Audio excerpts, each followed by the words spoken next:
Hello friends, स्वागत है आपका आपके अपने यूट्यूब चैनल वीर बिल्ड हाउसिंग में। आज की वीडियो में हम बात करने वाले हैं स्लैब जब भी हम कास्टिंग करते हैं तब हमें ऐसे कौन कौन सी बातें हैं जिनका ध्यान रखना होता है। स्लैब अक्सर जब भी हमारे घर की एक स्टेज होती है, फाइनल स्टेज कह सकते हैं इसको, जो हमारा सिविल वर्क एंड हो जाता है यहाँ पर, तो स्लैब की हम कास्टिंग करते हैं और स्लैब यानी रूफ हमारा कंप्लीट हो चुका है। अब स्लैब में अक्सर बहुत सारे ऐसे लोग हैं जिन्होंने ये चीज नोटिस किया है, बहुत सारे लोगों को ये प्रॉब्लम भी आती है कि जो स्लैब है हमारी सीपे जाने लगी है, या फिर यहाँ पर बेंड कुछ दिख रहा है हमें, या फिर और भी बहुत सारी प्रॉब्लम्स आती है। ये क्यों आती है, क्या कारण है?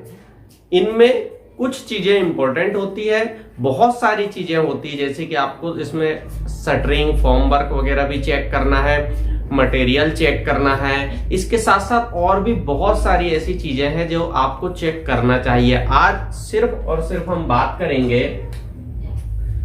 Checking slab reinforcement before casting, यानी कि सिर्फ और सिर्फ हम स्लैब रेनफोर्समेंट की जो कास्टिंग करते हैं हम उसकी बात करेंगे, यानी सरिया कैसे चेक करें, सरिया चेक हम किस तरीके से कर सकते हैं और क्या क्या चेक करें, ये सारी चीजें। सबसे पहले आपको ये कुछ मैंने पॉइंट्स लिखा हूं, ये देखेंगे। इससे पहले आपको ये समझ लेना चाहिए कि स्लैब के जो मेन टाइप्स है वो कौन से हैं। इससे पहले भी हम ये सारी चीजें वीडियो में कर चुके हैं, ये बातें हम आपको वीडियो में बता चुके हैं। सबसे पहले one way slab and two way slab. हालांकि इसके अलावा भी कैंटिलीवर स्लैब वगैरह और भी बहुत सारी स्लैब होती है, उनके बारे में हम कभी और वीडियो में बात करेंगे। अब वन वे स्लैब और टू वे स्लैब क्या है, ये कंफ्यूजन बहुत सारे लोगों को होता है। जब भी हम अगर मान लीजिए कॉन्ट्रैक्टर के पास जाते हैं कि स्लैब कास्टिंग करना है, कितना लोहा लगेगा, इस वीडियो में मैं आपको ये भी बताऊंगा कि कितना लोहा लगेगा। देखिए, अब मान लीजिए यहाँ पर आपकी स्लैब कास्टिंग हो रही है, तो कॉन्ट्रैक्टर तो सबसे पहले लोहा कैसे बंधेगा, ये चीज अक्सर एक क्वेश्चन में रहती है और हमेशा पूछते हैं कि लोहा कैसे बंधेगा, वन वे का बांधना है क्या टू वे का बांधना है। हालांकि वन वे या टू वे ये ऑलरेडी आपको यहां से पता हो जाएगा कि कौन सा लोहा बंधेगा।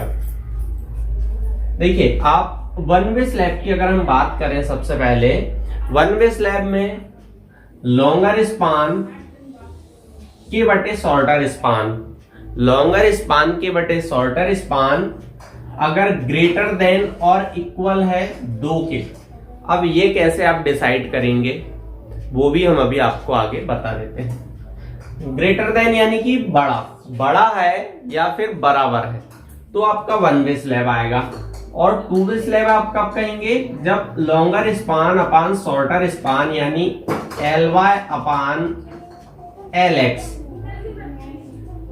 लेस देन 2, तो LY अपन LX लेस देन 2 जब होगा तो इस कंडीशन में आपका ये जो स्लैब है वो टू वे स्लैब होगा। अब ये कैसे पता करेंगे, मान लीजिए यहां पर आप देखिए, ये आपका एक स्लैब है, ये आपका स्लैब है, ये स्लैब का एक पूरा जो स्लैब है ये इससे भी और बाहर है। ये स्लैब का आपका एक कमरा है, यहां पर आपकी बीम गई हुई है, ये यहां से आपकी आजू बाजू बीम गई हुई है। हालांकि वन वे और टू वे स्लैब को सपोर्ट से भी डिसाइड किया जाता है, लोडिंग से भी डिसाइड किया जाता है, लेकिन मैं आपको एक सिंपल सी चीजें बता रहा हूं। अब यहां से यहां तक अगर मैं मानूं इसको, तो ये 5 फीट, यहां से यहां तक मैं 5 फीट मान लेता हूं, यहां से यहां तक मैं इसको 10 फीट मान लेता हूं। अब मैं 5 फीट और 10 फीट में इसको मैंने मान लिया हूं कि ये 5 फीट और 10 फीट हो गया। अब यहां पर LY अपन LX यानी कि हम इसमें लॉन्गर स्पान, ये लॉन्गर स्पान के बटे शॉर्टर स्पान यानी कि 5, ये किया आपने, तो यहां पर 5 दूनी 10 यानी 2 आ गया। अब 2 आया तो इस कंडीशन में क्या होगा, ये आपका क्या कहता है यहां पर हमारा कि इक्वल और ग्रेटर, ये क्या होना चाहिए, तब हमारा वन वे स्लैब होना चाहिए। और ये इक्वल आए यानी यहाँ पर हम वन वे स्लैब लेंगे। लेकिन अगर इसकी जगह मान लीजिए यहाँ पर ये आपका 15 है और ये 5 ही है, तो यहाँ पर 15, 5, यहाँ पर 3 हो जाता है। तो अब इस कंडीशन में क्या होगा, इस कंडीशन में भी 1 वे ही होगा। लेकिन मान लीजिए अगर ये कम है तब यहाँ पर इसको मैं मानकर चलता हूँ, हालांकि आप समझ गए होंगे इस चीज से, लेकिन फिर भी अगर मैं मानकर चलता हूँ इसको भी कम, इसको भी कम, और जो हम यहाँ पर कैलकुलेशन करते हैं वो आपका 1.7 या फिर 1.8 या फिर आपका 1.5 या 1 ये आ जाता है, तब इस कंडीशन में आपका 2 वे स्लैब होगा। अब यहाँ पर जब रेनफोर्समेंट आप प्रोवाइड करेंगे तो यहाँ पर जब आप क्रैंक देते हैं तो कुछ इस तरीके से देते हैं, आपके क्रैंक कुछ इस तरीके से होंगे, और ये जो है आपके क्रैंक ये भी कुछ इस तरीके से ही होंगे आपके। तो ये सारी चीजें 1 वे और 2 वे में थोड़ी सी डिफरेंस में आ जाती है, वो सारी चीजें भी हम अभी नेक्स्ट वीडियो में देख लेंगे। अब हमें क्या क्या यहाँ पर चेक करना चाहिए वो चीज आप समझ लीजिए। Check and approved that reinforcement are fixed as per the approval drawing. अब आपको जो ड्राइंग मिली है, यानी कि मान लीजिए ये आपका एक पूरा घर है, पूरे घर में सभी कमरे हैं, सभी कमरे में आपको ये ड्राइंग दी गई है कि किस तरीके से इसके रेनफोर्समेंट या फिर आपको सरिया जो है वो प्रोवाइड किए जाएंगे। तो ये जब आपको यहाँ पर S1, S2 से आपको डिनोट करके दिखा दिया जाएगा, बता दिया जाएगा कि आपके 1 वे स्लैब इसमें कौन कौन से कमरे में आएगा और 2 वे स्लैब कौन कौन से कमरे में आएगा। तो आपको ये चीज जब भी आप रेनफोर्समेंट वहां पर प्लेस कर रहे हो तब आपको ये अप्रूव ड्राइंग के अकॉर्डिंग ही करना है और ये चीज ध्यान रखना है। Second, examine reinforcement spacing vertical horizontal. अब मान लीजिए यहाँ पर ये आपका एक स्लैब है, अब इस स्लैब में आपको जब रेनफोर्समेंट यहाँ पर आपने प्लेस किए हैं, तब रेनफोर्समेंट जब आप प्लेस कर रहे हो तब आपको क्या करना है कि जो डिस्टेंस है यानी कि spacing, centre to centre spacing जो है 2 रिवार के बीच में यानी 2 सरिया के बीच में, तो वो अगर मान लीजिए आपकी 5 इंच दी गई है या 6 इंच दी गई है एस पर ड्राइंग में जो भी दी गई है उसके अकॉर्डिंग वर्टिकल एंड हॉरिजॉन्टल सही है कि नहीं, करेक्ट है या नहीं, ये चीज भी आपको चेक कर लेना है।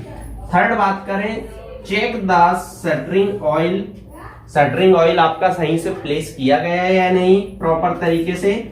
एंड कवर क्या होता है, मैंने इससे पहले भी बताया था, कवर आपके 15, 20, 25, 30 से लेकर 75 mm तक हम कवर प्रोवाइड करते हैं। कवर के बारे में मैं ऑलरेडी वीडियो बना चुका हूं। कवर आपका रेनफोर्समेंट के नीचे कुछ इस तरीका एक आपका कवर होगा रखने के लिए या फिर कंक्रीट का ब्लॉक होगा जिससे आपका सरिया जो है डायरेक्ट शटरिंग या फिर आपकी जो प्लेट्स लगी हैं इनसे कुछ ऊपर आ जाए, इसके लिए लगाते हैं।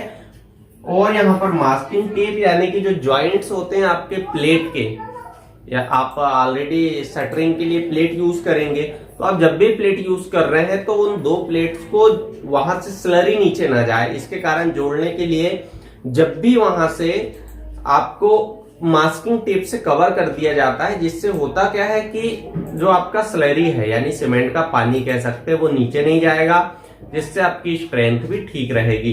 जब वाइब्रेटर वगैरह चलाते हैं तो पूरी स्लरी आपकी बाहर हो जाती है, इसके लिए हम मास्किंग टेप का यूज करते हैं। हाइट थोड़ी हो जाए इसके लिए कवर, और आपका प्लेट्स खराब ना हो, प्लाई खराब ना हो, इसके लिए आपका जो है आप शटरिंग के लिए ऑयल का सही यूज करते हैं। इसके बाद अगर 4th नंबर पर बात करें तो free and binding wire shall be bended inward. अब देखिए जब आप मान लीजिए आपने पूरा इसमें सरिया जो है बहुत अच्छे से कर दिए हैं, अब बाइंडिंग वायर से आप जब सरिया बांध रहे हैं तब आपको यहाँ पर क्या ध्यान रखना है कि ऐसा बिल्कुल भी कोई आपका वाइंडिंग वायर ना हो जो बिल्कुल ऊपर की तरह नोक करते हुए यानी कि उसका जो मेन चुभने वाला हिस्सा है वो ऊपर की तरह ना हो, क्योंकि अगर मान लीजिए इनकेस आपके शूज वगैरह, क्योंकि ये जरूरी नहीं है, हम वर्कर जो होते हैं या फिर जो इंजीनियर है जो ऑलरेडी खुद का घर बन रहा है तो ये अच्छे तो पहन सकते हैं, और अच्छे तरीके से सेफ्टी के साथ ही जाते हैं। लेकिन बहुत सारे ऐसे लोग भी हैं कभी कभी सेफ्टी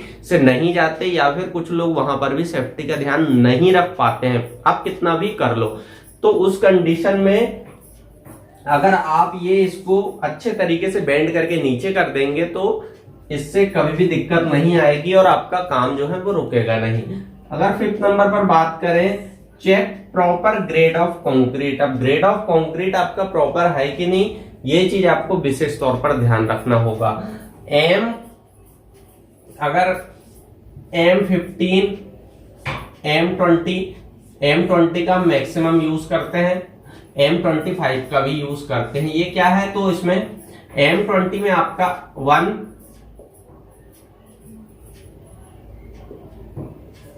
1-1-2 आएगा, 1-2-4 आएगा, 1-1.5,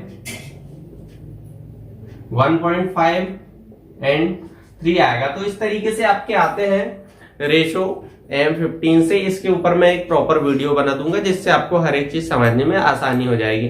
फ्रेंड्स, आई होप आपको वीडियो समझ में आया है। वीडियो में अगर आपको कहीं भी कोई डाउट है, कंफ्यूजन है, तो आप हमें पूछ सकते हैं, कमेंट्स कर सकते हैं। वीडियो अच्छा लगा तो लाइक करें, दोस्तों के साथ शेयर करें। मिलते हैं नेक्स्ट वीडियो में किसी अन्य टॉपिक के साथ। तब तक के लिए थैंक यू।